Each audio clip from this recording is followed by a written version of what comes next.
Yang paling menarik di sini ketika menyebar keislaman, selevel Prabu Siliwangi nanti, Prabu Siliwangi itu punya kekuasaan besar. Kerajaan Hindu dari mulai Banten sampai dengan ke pertengahan Jawa itu, ya, Jawa Tengah. Itu Masya Allah. Jadi begitu beliau inspeksi ke daerahnya, kemudian masuk ke daerah Subang, ya, Subang, ya, Karawang, ya, dari daerah Karawang pada saat itu, kemudian menemukan seorang perempuan, ya, yang Masya Allah sedang baca Quran, indahnya luar biasa. Muridnya Syekh Hasanuddin, karena baru pulang dari Ummul Qura, maka disebut Syekh Qura. Sampai sekarang di Karawang ada pesantren Al-Qura. Tapi begitu mendengar keindahan kalimatnya, datang melihat, nih perempuan luar biasa, auranya bagus.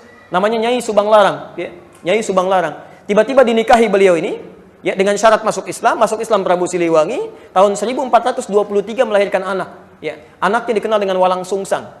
Ya, yang kedua nanti 1426 lahir anak kedua Rara Santang, dan yang ketiga 1427 lahir anak ketiga namanya Raja Sengara. Semuanya masuk Islam.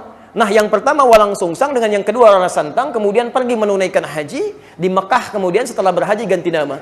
Yang satu jadi Abdullah Iman, yang satu jadi Syarifah Mudaim. Saat akan pulang ketemu dengan anaknya Ahmad Jumadil Kubra yang kedua yang dari Mesir sedang haji.